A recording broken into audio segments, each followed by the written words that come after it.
할렐루야. 1년 만에 만나뵙게 돼서 참 반갑습니다. 2012년도가 이제 주님의 이름으로 밝았고, 오늘 목요 예배도 주님께서 우리에게 허락하신 새로운 시작이 오늘 시작됩니다. 여러분, 2011년도보다 2012년도가 더 나아지기 원하십니까? 더 하나님 앞으로 나아가기 원하십니까? 아멘. 기회를 드리겠습니다. 한 칸씩 자리를 좀 앞으로 오시겠습니까? 많이도 오지 마시고요, 한 칸만. 우리 믿음이 말로만의 신앙이 아니라 변하기 원합니다. 우리의 믿음이 이제는 주님 앞으로 나아가기 원합니다 라는 그 결단으로 한 칸씩만 좀 앞으로 왔으면 좋겠습니다. 예, 감사합니다. 여러분, 좀 피곤하시죠? 지금 21일 특별 새벽 기도회를 통해서 하나님의 말씀들을 매일 아침 경험하고 있는데, 우리 청년들이 30명 넘게 매일 아침 나와서 함께 예배드리고 있어요. 그래서 지금 이 시간에도 새벽 예배를 드렸기 때문에 좀 피곤하신 분들이 있을 거예요. 그런데 그 피곤함이 거룩한 피곤함이 되기를 예수님의 이름으로 축원합니다. 세상에서 놀면서 많이 피곤해요. 운동을 많이 해도 피곤하고요, 열심히 직장에서 일을 해도 피곤하고요, 열심히 공부를 해도 피곤합니다. 그런데 우리가 하나님을 만나는 일로 피곤하다면, 하나님의 말씀을 열심히 읽어서 우리 몸이 피곤하다면, 이보다 더 행복한 피곤함이 있을까요? 살맛 나는 피곤한 인생, 피곤해서 죽고 싶은 인생이 아니라 피곤해서 너무 기쁜 인생, 그것이 여러분의 삶이 되기를 예수님의 이름으로 축원드립니다. 그래서 우리가 그리스도인에게는요, 성공이란 단어가 조금 더 특별하게 다가옵니다. 세상 사람들도 성공하기를 원해서 세상의 다툼 가운데에, 내가 가지고자 하는 노력 가운데에 싸움도 있고, 뺏으려고 하고, 어떨 때는 거짓말이나 도둑질까지, 그 양심을 파는 일까지 성공을 위해서 합니다. 그렇다면 그리스도인들은 어떤 삶을 살아가야 될 것인가? 그리스도인들은요, 성공이라는 타겟을, 목적을 두고 살아가는 것이 아니라 성공적인 삶을 살아가야 돼요. 무엇을 잡는 사람이 아니라 나의 인생이 주님 보시기에 아름다운 인생, 주님 보시기에 거룩한 인생이 성공적인 삶이란 것입니다. 내가 무엇을 가져야 성공한 삶이 아니라 주님과 함께 걸어갈 수 있는 인생이라면, 주님의 이름으로 내가 하나님의 영광을 드러낼 수 있는 인생을 살아간다면 그 인생이 바로 성공적인 삶이라고 얘기할 수 있을 것이죠. 제가 지난주에 한 기사를 봤습니다. 90대 노부부가, 할머니 할아버지가 구세군 셀베이션 알미에다가 2억 원을 도네이션을 했대요. 자기의 이름을 밝히지 않은 채 2억 원, 달러로는 얼마죠? 20만 불인가요? 노인들이잖아요. 90세니까 직장이 없겠죠. 이 세상의 기준에서 본다면 성공하려면 어떻게 해야 되죠? 더 많이 가져야죠. 버는 것도 없으니까 갖고 있는 것을 지켜야죠. 그죠? 근데 이 할머니 할아버지는요, 한 사람당 1억 원씩, 이런 수표 보셨어요? 우리 청년들은 아직 1억 원짜리 수표는 아직 못 봤을 것 같은데, 그래서 한번 보여드리려고 제가 캡처해 왔습니다. 이 할아버지 할머니가 더 많이 가져야 되는 이 세상 속에서, 더 많이 갖고 있어야 성공했다는 인생 속에서 그들은 더 많이 갖는 것을 선택한 것이 아니라 나누어 주는 것을 선택했어요. 그래서 이 2억 원을 가지고 가난한 학생들에게 등록금을 내달라고, 가난한 사람들을 위해서 써달라고 도네이션을 했다라고 기사가 나오더라고요. 참 마음이 따뜻해지는 참 감사한 모습인 것 같습니다. 세상 사람들 가운데도 이런 나누는 삶이 있어요. 그렇다면 그리스도인의 삶에서는 어떤 모습이 있을까요? 사도행전 3장 1장에서부터 4장까지의 모습을 보게 되면 어떤 모습이 있었습니까? 성공적인 사도행전의 교회들이 들어갑니다. 그 교회들의 모습은 어떤 것이었냐면, 베드로와 요한이 성령 충만하여 기도하는 사람이었다는 것이죠. 그들의 기도할 때 기적이 나타났어요. 기적이 나타나니까 많은 어려움도 왔습니다. 사두개인들이 베드로와 요한을 감옥에 가두기도 하였죠. 그러나 그 영적인 리더들이 감옥이라는 어려움 때문에 복음을 포기한 것이 아니라 죽기를 각오하고 주의 말씀을 계속해서 담대하게 전하는 영적인 리더들의 모습을 보여주었죠. 그런데 사도행전의 교회는요, 뛰어난 한두 사람, 베드로와 요한 같은 목사님들만, 사도들만 신앙이 좋은 것이 아니라 다른 제자들도, 성도들도 어떻게 하였다? 어려움이 왔을 때 도망갔다? 숨었다? 좌절했다? 낙심했다? 아니요. 성도들도 마음을 아파요 기도하였다라고 얘기해요. 그들이 모여서 합심하여 기도할 때에 그들이 모인 곳이 어떻게 됐죠? 흔들렸다라고 얘기하잖아요. 하나님의 사람들, 어떤 사람이 성공한 사람입니까? 주의 복음 앞에 주의 말씀으로 성령의 능력으로 이 땅을 휘어잡는 사람들, 그들이 성공한 사람들이죠.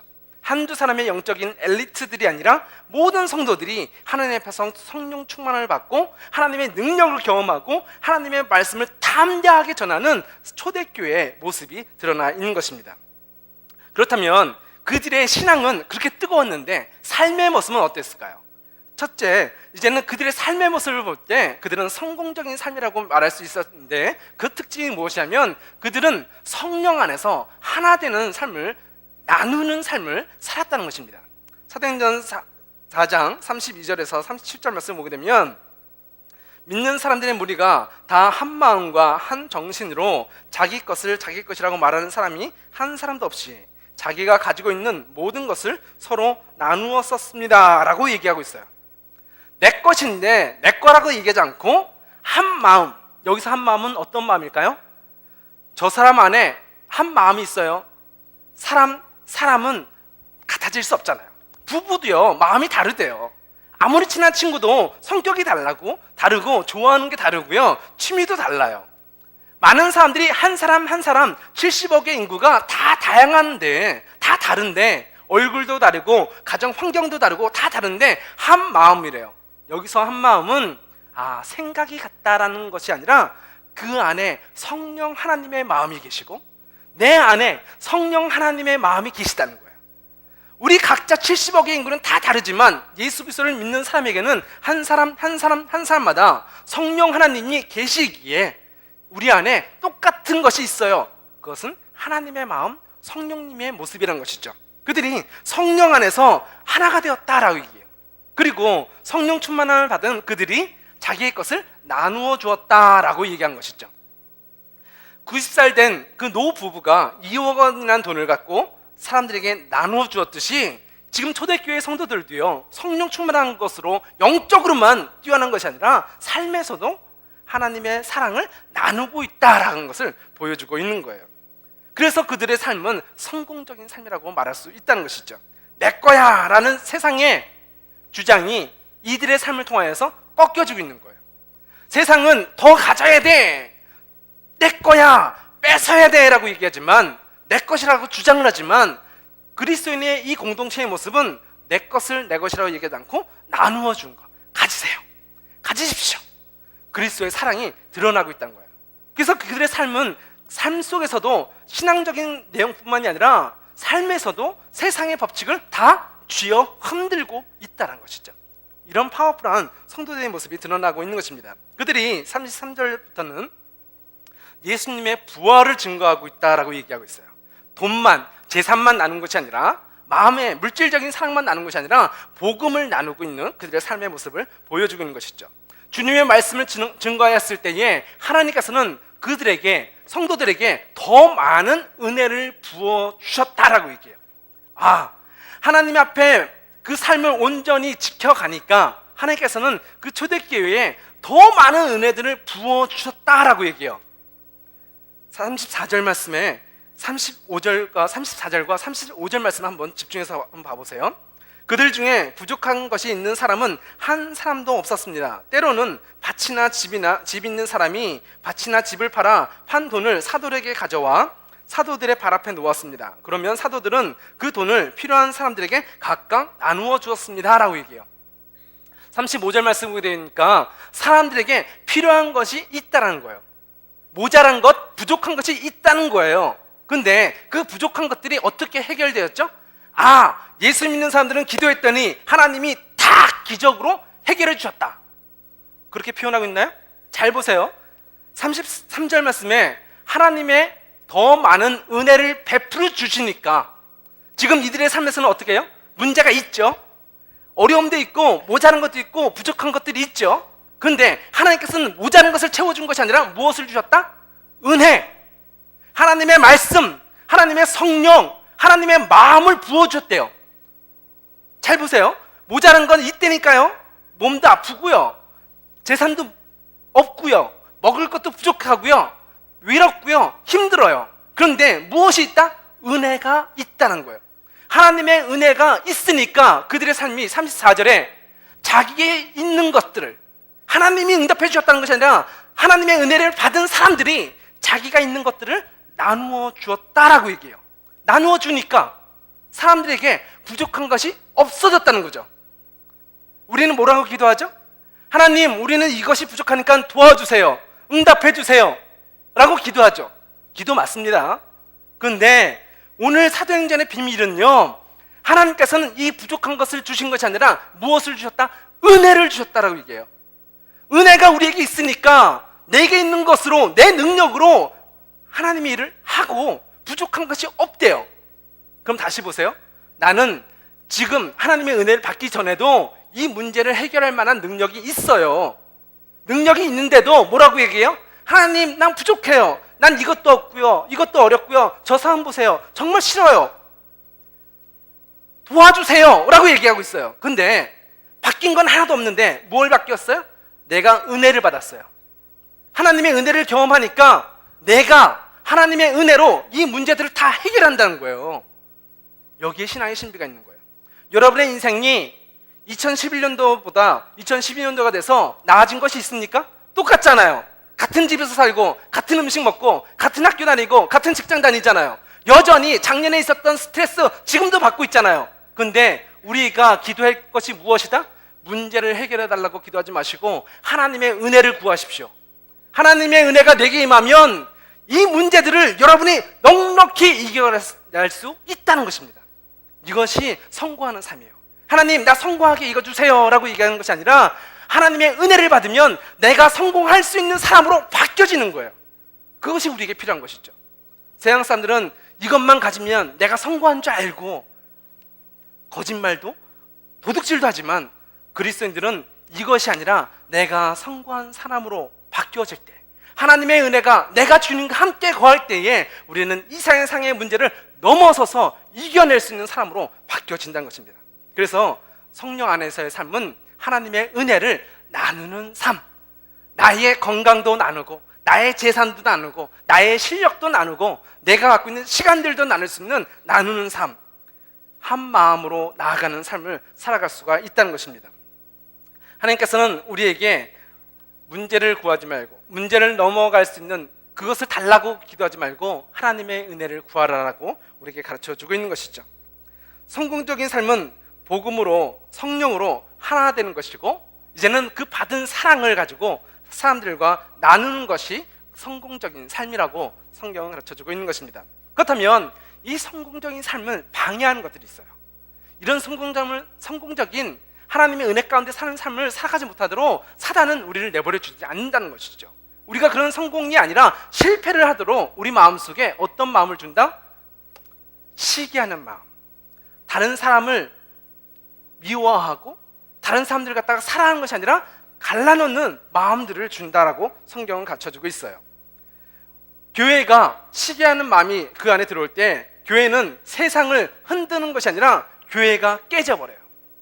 우리 마음속에 한 마음이 아니라 네가 잘났네, 내가 잘났네 싸우기 시작하면 교회가 세상을 흔드는 것이 아니라 교회 자체가 무너져 내린다는 거예요. 그래서 사단은 우리 마음속에 시기하는 마음들을 집어넣는 것이죠.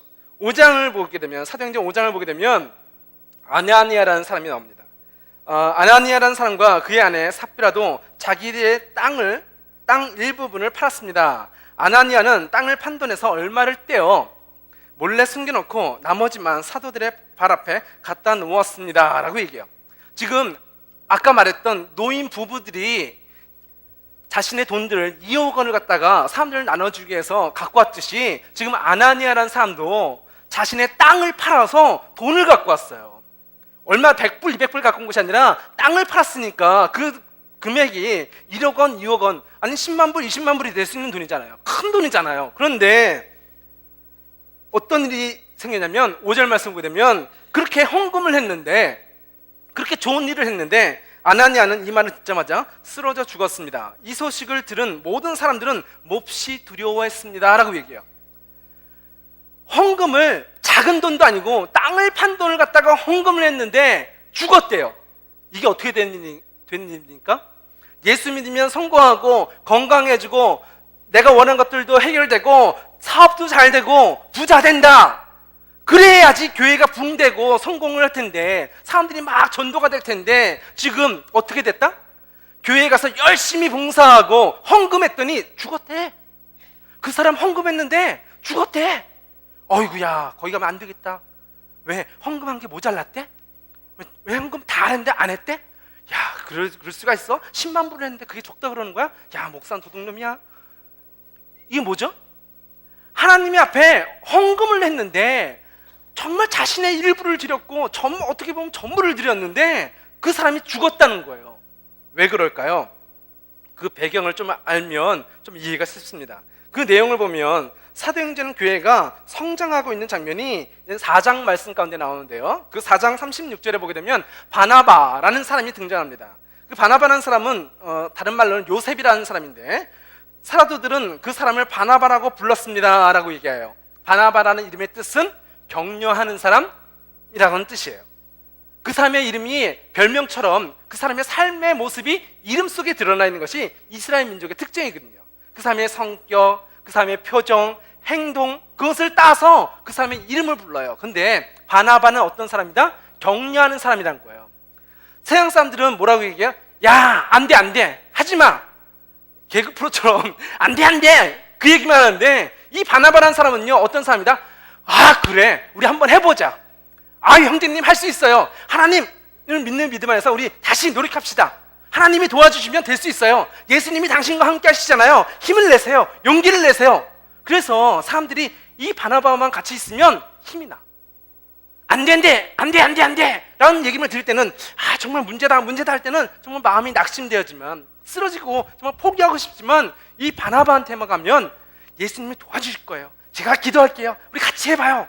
그 말을 들으면 힘이 나는 거예요. 그래서 그 사람의 별명이 바나바예요. 근데 그가 37절 말씀을 보게 되니까 그 바나바, 요셉이 자기의 밭을 팔아 그 돈을 사도들의 발 앞에 갖다 놓았습니다 라고 얘기해요. 이 바나바는 사람들에게 인기가 좋아요. 왜? 이 사람 옆에 가면 힘이 생기니까, 다른 사람을 칭찬해주고 격려해주고 용기를 주니까. 그런데 그 사람이 신앙만 좋은 것이 아니라, 성격만 좋은 것이 아니라 자기의 밭을, 재산을 하나님께 헌금을 했다는 거예요. 야, 이렇게 탁월한 인물이 있을 수 있을까? 성격 좋아, 말도 정말 긍정적으로 잘하고 자기의 재산도 다 내놓아서 헌신할 수 있는 사람. 그러니까 사람들이 뭐라고 그래? 야, 진짜 바나바다. 아, 이거 요셉 진짜 그 사람은 최고야. 아, 그 사람은 정말 하나님께 어떻게 그렇게 믿음이 좋을 수가 있지? 칭찬을 받는 거예요.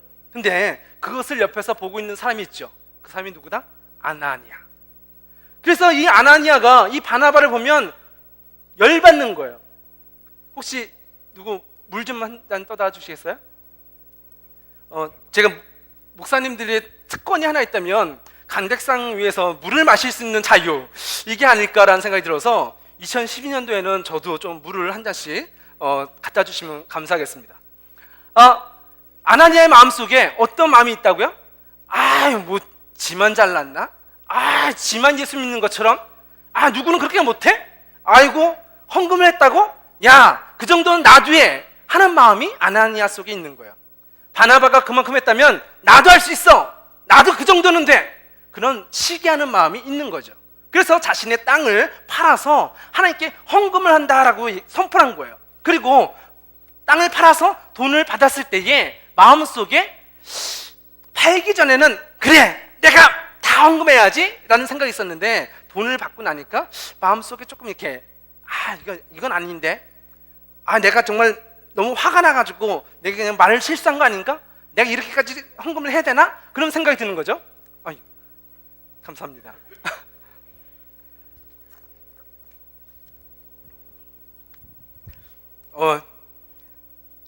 우리 구성의 부장 집사님이 갖다 주니까 제가 너무 미안한 감이 들어서, 예. 근데 우리 물을 갖다 주는 것도 싸움 있는 거 아세요? 권사님들도요, 누가 담임 목사님의 물을 떠다 놓느냐에 대해서 경쟁을 해요. 제가 그걸 비유를 들려고 한번 물을 떠다 달라고 한 거였는데 우리 집사님이 쏟아 주시니까 비유할 얘기가 사라졌어요. 목사님한테 어떤 이렇게 물 한 잔을 떠다 줘도 시기심이 있다니까요. 그런데 이 아나니아 속에서는요, 아나니아를 보면 너무 부러운 거야. 사람들이 바나바를 보면 칭찬하죠. 그 사람은 믿음이 좋다고 하죠. 그 사람 속에서 하면 막 웃음이 끊어지지 않고 사람들이 막 그 사람한테 가서 기도도 부탁하고, 바나바 감사해요, 감사해요. 정말 저를 위해서 기도해 주세요. 하나님의 말씀 좀 가르쳐 주세요. 막 인기가 너무 좋은 거예요. 그러니까 아나니아는 마음속에 불만이 많은 거죠. 나도 저 정도는 되는데, 그러다 이제 바나바가 헌금도 많이 한 거 보니까 질 수 없어서 이 아나니아도 헌금을 하기로 작정을 하고 나도 합니다 라고 얘기하는 거예요. 근데 이 돈을 받고 보니까 너무 많은 거지. 그래서 조금 아까운 거야. 그래서 돈을 갖다가 조금 떼어놔서 요것만 갖다가 헌금을 했어요. 그런데 그것을 베드로가 성령님께서 가르쳐 주시는 거예요. 지금 아나니아가 전부를 드린다고 하면서 그 돈을 전부를 갖고 왔다고 얘기하면서 마음속에 빼놓고 거짓말을 하고 있다는 것을 성령 하나님이 가르쳐 주시는 거예요. 그러니까 하나님을 속인 거짓말하는 이 아나니아가 그 자리에서 죽게 된 것이죠. 어떤 일이 생겼는데요? 자신의 돈 10만 불, 20만 불 되는 돈을 갖다가 헌금했어요. 나눠주는 거예요. 그런데 헌금했다고 죽는 거예요. 이건 놀라운 일이죠. 우리 마음속에 하나님의 일을 하고 열심히 하는데 하나님 앞에 죽을 행동을 하고 있다는 거예요.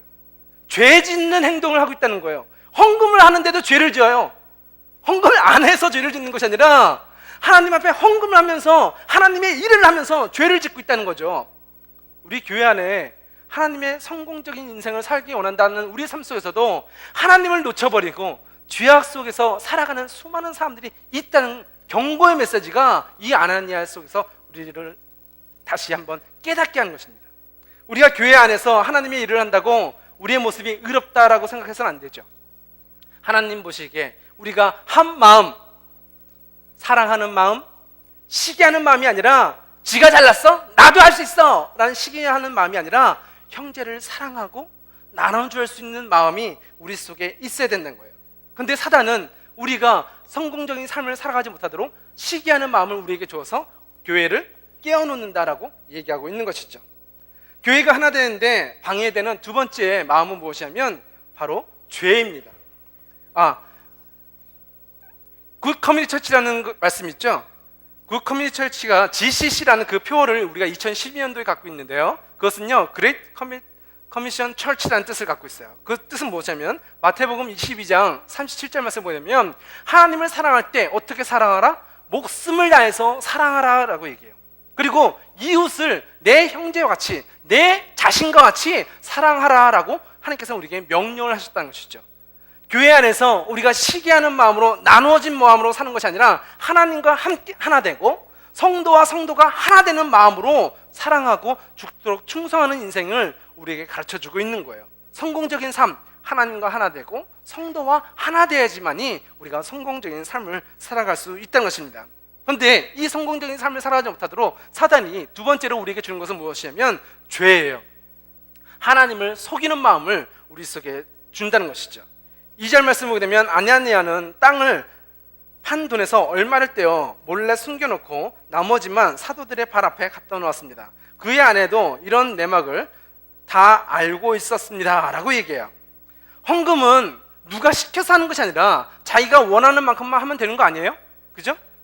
강제적으로 너 헌금 많이 하는 사람은 믿음 좋고 헌금 작게 하는 사람은 믿음 없다, 그게 아니거든요. 자기가 하나님께 받은 은혜만큼, 감사한 만큼, 드리기 원하는 만큼 드리면 되잖아요.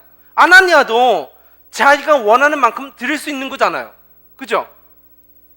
내가 처음에는 마음을 바꿀 수도 있잖아요. 처음엔 이만큼 드리기 원했는데 이것보다는 내 믿음의 분량이 요 정도니까 요만큼만 드려도 되는 거 아니에요? 그런데 하나님이 요만큼 받으신 것 같고 화낸 걸까? 아니요. 하나님은 많고 적은 것에 대해서 화를 내신 것이 아니라 그가 하나님을 속였다는 것에, 죄가 있다는 것에 분노하시는 것이죠. 우리 삶 속에 하나님 앞에 열심히 일하면서도 하나님 앞에 거짓을 드린다면, 하나님을 속인다면, 하나님을 두려워하지 않는다면 하나님은 우리의 삶을 받으시지 않는다는 것입니다. 그것이 돈이다 할지라도 우리의 재능이다 할지라도 좋은 것을 드린다 할지라도 하나님은 그것을 흠양하시지 않는다는 것이죠. 3절 말씀 보게 되면 베드로가 이렇게 얘기합니다. 아나니아여 어찌하여 사단이 그대의 마음에 가득하여 성령을 속이고 땅을 팔아 받은 돈 가운데 얼마를 떼어놓았소 라고 얘기해요. 너희 마음속에 거짓, 잘못이 있다라고 얘기하지 않고 사단이 있대요. 아나니아야 네 마음속에 사단이 있다라고 얘기하는 거예요. 34절 말씀을 보십시오. 그 땅은 팔기 전에도 그대의 것이었고 판 뒤에도 그 돈을 그대 마음대로 할 수 있었어. 당신 마음대로 헌금을 할 수도 있고 안 할 수도 있었어 라고, 네 마음대로 할 수도 있고 안 할 수 있어, 그것은 문제가 아니야 라고 얘기해요. 그런데 문제는 무엇이다? 어찌하여 성령을 속일 마음을 먹었어. 그대는 사람을 속인 것이 아니라 하나님을 속인 것이요 라고 베드로가 얘기하고 있는 것이죠. 우리 삶 속에 하나님께 헌금을 해도 되고 안 해도 돼요. 하나님은 그것을 갖다가 문제 삼지 않으세요. 그런데 우리 속에 거짓으로 함께 드리는 것, 하나님 앞에 거짓을 구하는 것, 그것을 하나님께서는 사단의 생각이라고 말하고 있는 것이죠. 거짓이라고 말하지 않고 사단이라고 생각한 것은 분명 또 이 뜻이 있습니다. 그것은 뭐냐면 우리 삶 속에서는요, 내가 마음속에 드는 생각이 있어요. 내가 정말 사랑하려고 해도 이 사람을 보면 사랑할 마음이 안 생겨. 그냥 미워. 너무 자연스럽게.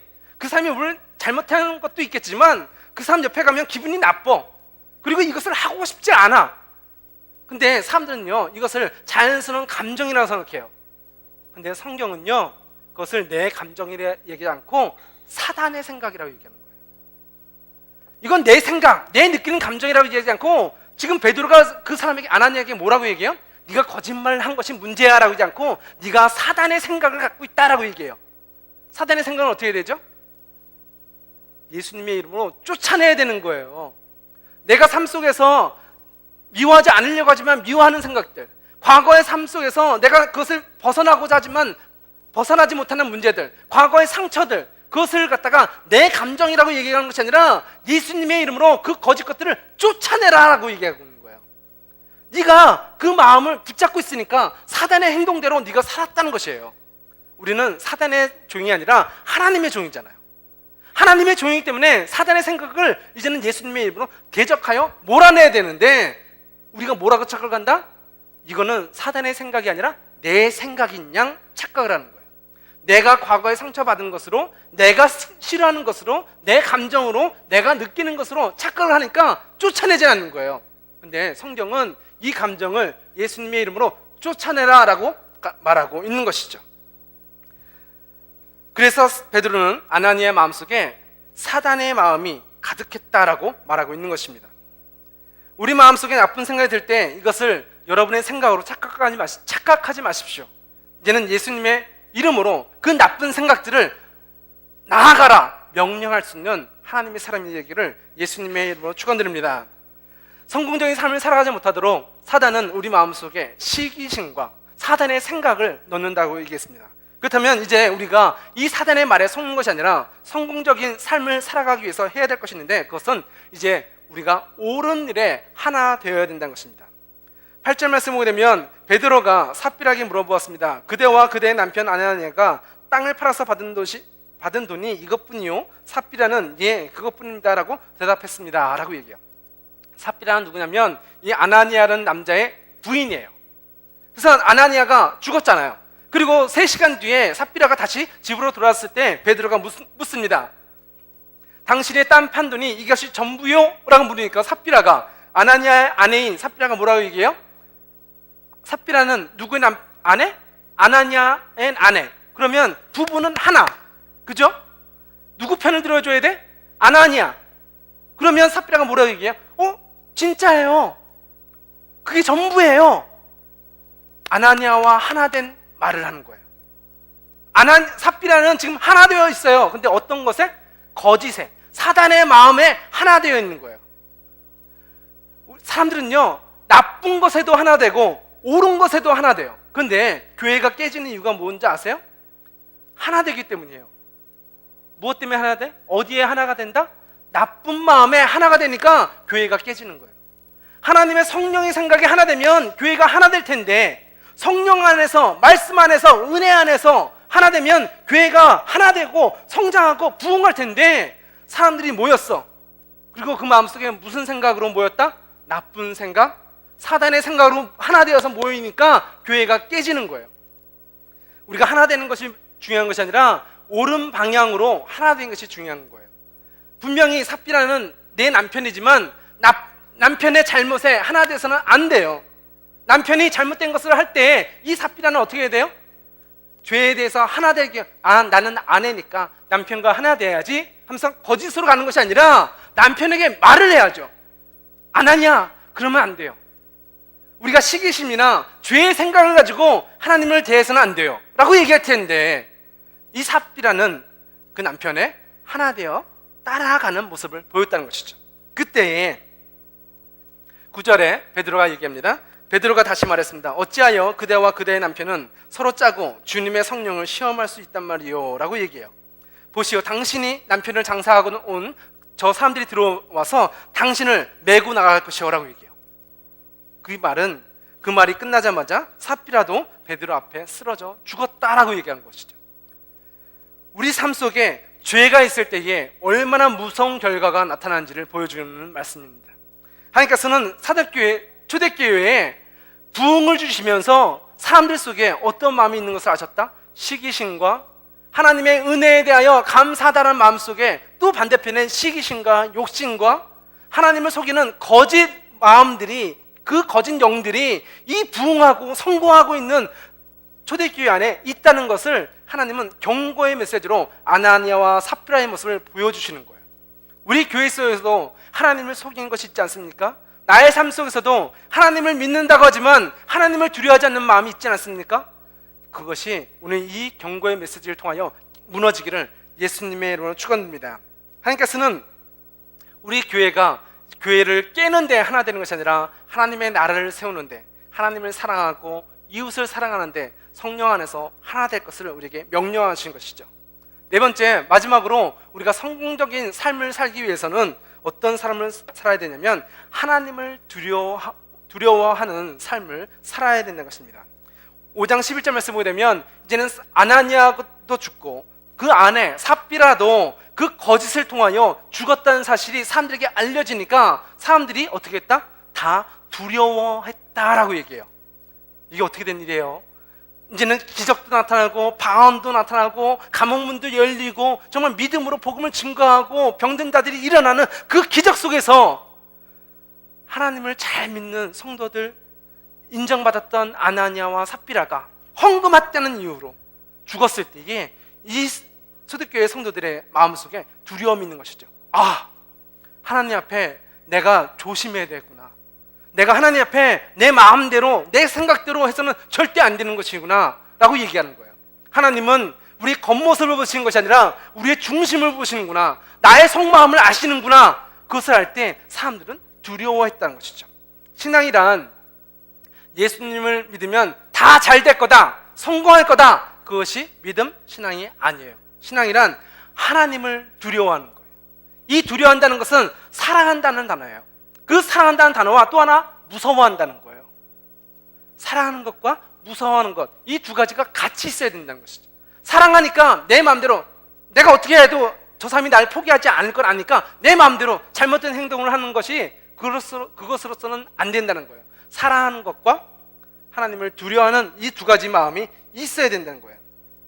하나님을 사랑한다는 것, 그것은 하나님을 만만하게 보는 것이 아니라는 것입니다. 하나님을 무시하는 것이 아니라는 것이에요. 사랑하지만 우리는 우리 삶 속에서도 정말 사랑하는 사람들에게 말을 함부로 할 때가 있어요. 우리의 행동을 잘못할 때가 있다는 것이죠. 왜? 너무 믿으니까. 저 사람은 나를 배신하지 않을 줄 아니까. 그런 대상으로서 여러분 어떤 삶이 있을까요? 부모님, 우리 어머니나 아버지가 여러분에게 어떤 말을 할 때 알았어, 알았다니까. 이것이 저의 모습이었어요. 내가 하나님을 잘 믿는다고 했는데 눈에 보이는 어머니, 아버지한테는 뭐라고 얘기해요? 싫어. 왜 자꾸 또 잔소리야. 그런 모습이 있어요. 왜 그렇죠? 나이가 나랑 너 비슷해서? 아니죠. 만만해서? 그런 생각은 안 하지만 사랑하는 것을 아니까 우리의 말을 함부로 해요.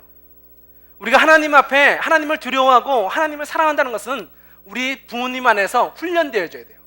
눈에 보이지 않는 하나님을 섬긴다고 하면서 눈에 보이는 부모님도 섬기지 못한다. 그건 거짓말이거든요.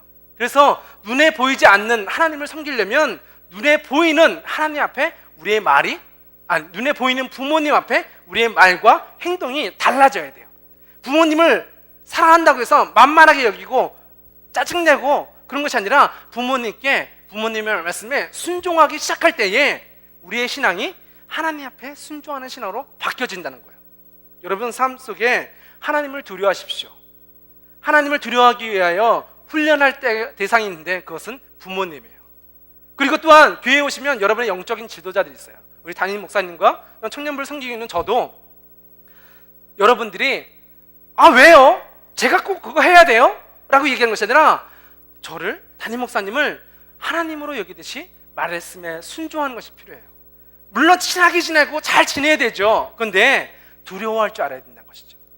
저를 두려워하라고 이거 강조하는 것이 아니라 그것이 하나님을 섬기는 우리의 삶의 훈련 방법이라는 거예요. 그래서 부모님한테 어떤 행동의 자녀인가를 보면 그 삶의 신앙이 나오는 거예요. 왜? 그 모습 그대로 하나님께 똑같이 하니까. 다시 말하면 부모님께 순종한 사람은요 하나님께도 순종해요. 근데 부모님께 순종 안 하는 사람은 하나님께도 순종 안 한다는 것이 저희의 모습이에요. 여러분의 삶 속에서도 하나님을 두려워하기를 축원합니다. 그리고 그것을 훈련하기 위해서 부모님이나 담임 목사님께 순종하는 청년들이 되시기를 예수님의 이름으로 축원드립니다. 사도행전의 초대교회는 성공하는 교회입니다. 그런데 그들의 삶 속에서는 많은 것이 해결되었다, 많은 응답 때문에 성공한 것이 아니라 그들의 삶이 성공적인 삶을 살아가고 있다는 것이에요. 그 성공적인 삶은 어떤 삶이죠? 하나님과 하나 되는 삶이에요. 이웃과 하나 되는 삶이에요. 하나님과 이웃이 하나 되는 삶, 그것이 성공적인 삶이었고, 그들의 삶 속에 이제는 거짓이 드러났을 때에 회개하고 나오는 그 삶이 성공적인 삶이란 것이죠. 여러분의 삶 속에 아나니아와 삽비라 같은 그런 죄악이 있을 때에 어떻게 하시겠습니까? 하나님 앞에 또 거짓말을 하시겠습니까? 그거 전부라니까요. 속이는 자가 아니라 하나님을 두려워하십시오. 하나님은 우리의 중심을 보시는 분이에요. 그래서 하나님 앞에 속이는 것이 아니라 회개하고 나왔다면 삽비라가 죽지 않았어요. 그 자리에서 삽비라가 회개했다면, 하나님 제가 잘못했습니다 라고 고백했다면 그녀는 죽지 않았다는 것이죠. 근데 그가 회개하지 않을 때에 그녀의 죽음, 아나니아와 삽비라의 죽음을 통하여 하나님께서는 사도행전의 그 초대교회에 경고의 메시지를 주시는 거예요. 그 경고의 메시지가 지금 오늘 이 자리에 앉아있는 저와 여러분에게도 동일한 메시지로 들려지는 줄 믿습니다. 하나님 앞에 거룩하지 못한 것이 있다면, 잘못된 것이 있다면 오늘 이 시간 우리가 주님 앞에 고백하고, 주님 나를 용서해달라고, 나를 도와달라고 울며 나아가는 저와 여러분이 되기를 축원합니다. 그것을 통하여 이제는 하나님을 두려워하는 것이 무엇인지를 배워야 되는 것이죠. 신앙이란 잘 먹고 잘 사는 것이 아니라 하나님을 두려워하는 것이기에 이제는 우리 삶 속에 하나님을 앞에 엎드려 하나님을 사랑한다라는 고백과 하나님을 두려워하여 우리 삶을 다시 한번 돌아보는 그 두 가지의 모습이 성공적인 삶으로 여러분을 이끌어갈 줄 믿습니다.